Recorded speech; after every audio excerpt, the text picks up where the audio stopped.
Hi guys, welcome back to my YouTube channel. My name is Melissa. If you're new here, hi, welcome. My name is Melissa, and I speak about missing children in my channel.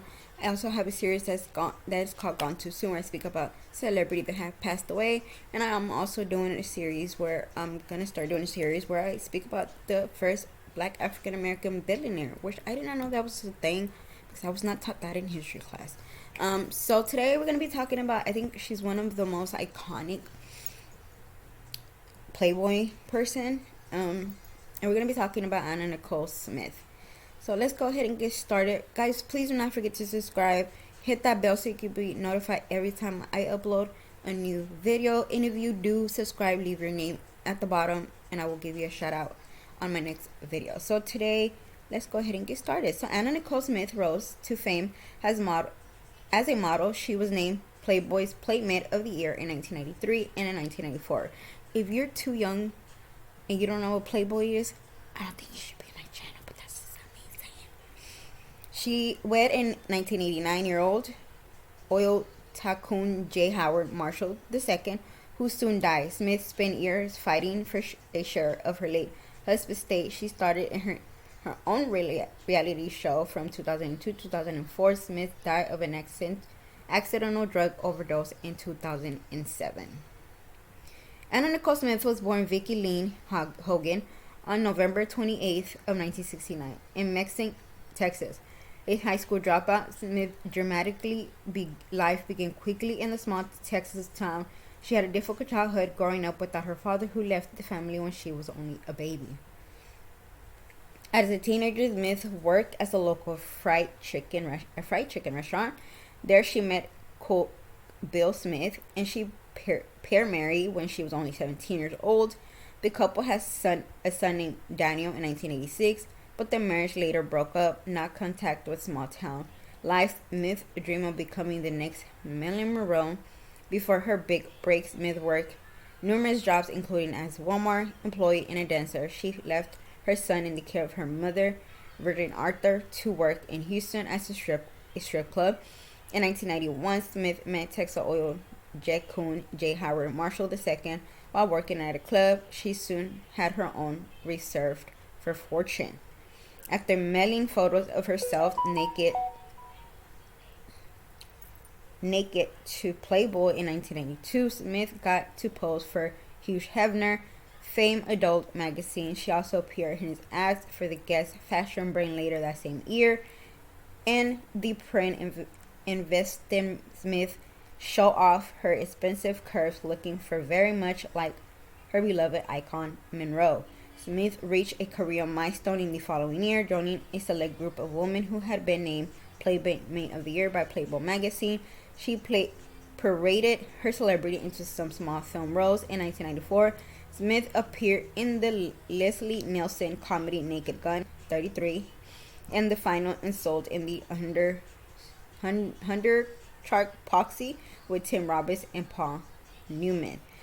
With her sexy image, Smith attracted a lot of interest from celebrity magazine and tabloids. The public seemed to have an insatiable interest in her ups and downs of the life of seemingly bubbly blonde. Smith didn't seem to mind the media security. According to the Washington Post, she once said, "I love the paparazzi. They take pictures and I just smile away. I've always liked attention. I didn't get very much growing up and I always wanted to be, noticed." And that's one thing that I like. I think a lot of paparazzi loved about her is that she, how there are some celebrities, well, most celebrities, I think not most, all of the celebrities that, they want their privacy. They understand that they're celebrity themselves. But when you grow up like her and she didn't get the attention that she finally got, you soak it in. I mean, celebrities loved her. She will pose for them any chance she got, and you could see how much attention she loved getting from people. Smith married Marshall in 1994. At the time, she was 26 and he was 89. The charming age difference between the couple surprised many, and Smith endured allegations of only being after Marshall's settlable fortune, according to People. The bride took off for Greece without her groom shortly after the wedding. The pair also weren't living together, and Marshall's final days in the unusual unit ended when Marshall died in 1995. Miss claimed that Marshall had promised a share of his estate, but he had not put her in his will. She spent years fighting his son, E. Pearson Marshall, in court. The case went all the way up to the USA Supreme Court in 2006, with the court decision opening the door for Smith to collect money from her late husband's estate, though the case was not yet settled. In 2002, TV viewers got inside a look at Smith and her wacky, quirky ways with the new series, The Anna Nicole Show. A reality program followed her through her daily activities. At times, she shows was difficult to watch as Miss seemed disoriented or confused, but the audience continued to turn in to see what Smith may do or say next. She was often shown in the company of Howard K. Stern, her attorney. Although the show went off air in 2004, Smith remained popular with the American public. Having struggled with her weight on off in years, Smith became spokesperson for a line of diet products in 2003. She lost a significant amount of weight and did in some modeling and acting. In 2006, Miss started in the science fiction comedy Illegally Aliens. Her son Daniel also worked on the project with her. While her professional life appeared to be on the rise, Mick experienced both joy and tragedy in her personal life. She announced that she was pregnant during the summer 2006 and gave birth to a daughter on September 7th. In 2006, at the hospital in Nassau, Bahamas, she named her child Daniel Lane and was thrilled to be a mother again. But her happiness was short-lived. Her 20-year-old son Daniel died only 3 days later from a apparent drug overdose. Later reports indicated that the instruction of methadone and two different types of interpressin may have caused his death and may never truly recover from the loss. And I think after she lost her son, she really went downhill for that, and it's completely understandable. You never think that you will lose your child, and I think that's one thing that you can never recover from, no matter how hard you try. Smith found herself in the middle of media frenzy with reports on her son's death appearing on entertainment news programs on an almost daily basis. She also became inevitable and potentially a lawsuit regarding her daughter.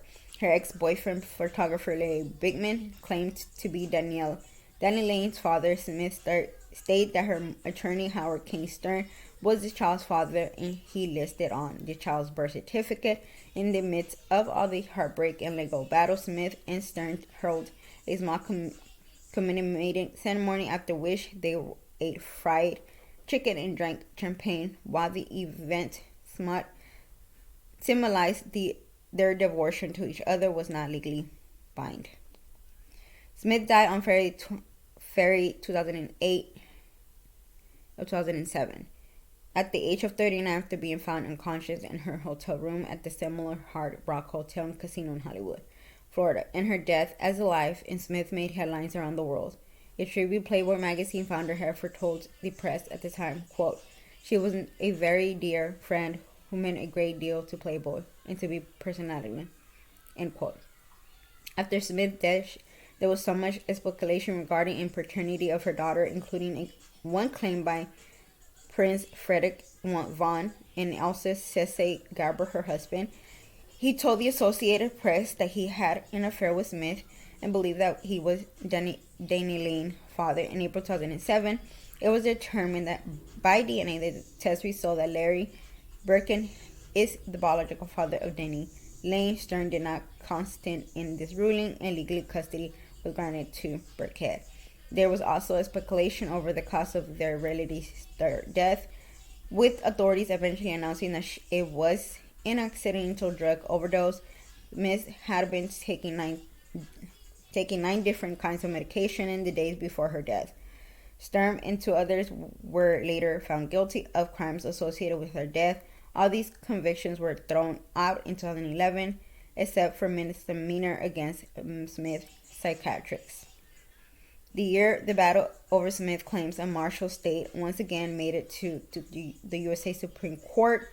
This time it was determined that the early text property court finding against Smith would stand legally. Proceeding would continue into 2014, with the judge ruling against another lawsuit brought forth by Smith's team. And in 2012, Stern again faced legal consequences for his alleged role in supplying Smith's prescription drugs habit. The Second District Court of Appeal object with the vacating of these convictions against Stern. The court state it believes that Stern may have knowingly participated in conduct designed to avoid dictation and security in regard to prescription drugs used by Smith, according to E! News. Although ridiculously by some people for her person, Smith was also admired for her race to success despite so many personal obstacles. Phrased the congenital underdog, Smith had a loss of fans rooting for her to overcome the recent tragedies. Unfortunately, that was not to be. After her death, she had been compared to many Hollywood's beautiful women who died too young, including Jen Harrow, Anna Nicole Smith, personal friend Marilyn Monroe. Smith continued to be the subject of a great fiction and speculation to this day. Her family and sudden death had inspired numerous books, documentaries, and movies. And in 2011, an opera entitled Anna Nicole telling Smith's tragedy tale in song debuted in London to mostly favorable reviews. In 2013, Lifetime TV network released Anna Nicole's story with the agents Burke starring as trouble pin-up and Martin Lauren portraying Marshalls. A decade later, in May 2023, Netflix released a documentary titled Anna Nicole Smith, Did You Know Me? And that is the sad story of Anna Nicole Smith. I think really she was meant to be famous. That was something that was meant for her to do.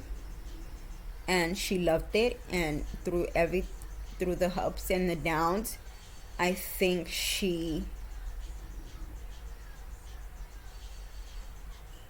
got through it. But I think her downfall was the son of her child, which, like I said, I do not blame her. When you lose a child, is just how do you go, how do you keep going, how do you go back to that normal life? Yes, she just had a baby, and it was probably so hard for her because she couldn't enjoy that new baby girl. She couldn't, he died 3 days after the baby was born. Like, how do you recover? How do you come back from that? And she does not have social media. I don't think she does. I think her dad and her do, but she is a model like her mom. She's beautiful. She looks like her mom, to be honest with you. But I think her dad, even after death, she's still so loved by so many people, and I know that her and her son are looking down at their her daughter and the dad, and they're always there for her. I think she actually works for Guess like her mom used to do, so that's really good. And I know that if she would have been alive today, she would have been amazing. She probably would have been in more movies, more modeling, more, she would have ate up social media if she was still alive. Would she have been able to handle the negative part of it? I don't think so. I don't think she would have. I said that with Michael Jackson, Whitney Houston, and other celebrities that really didn't get the chance to even be alive when social media was starting up. I don't think they would have been able to handle the negative part of being in social media, to be honest with you. But I know that now they're resting in peace, and they did left a legacy behind that is, it's never would ever be forgotten. So yeah, I will see y'all guys in the next video. I don't know when I'll be uploading, but hopefully soon. Yeah, have a great Wednesday. I think it's Wednesday today. I may be wrong. But yeah, have a great Wednesday, and I hope to see you soon. Bye.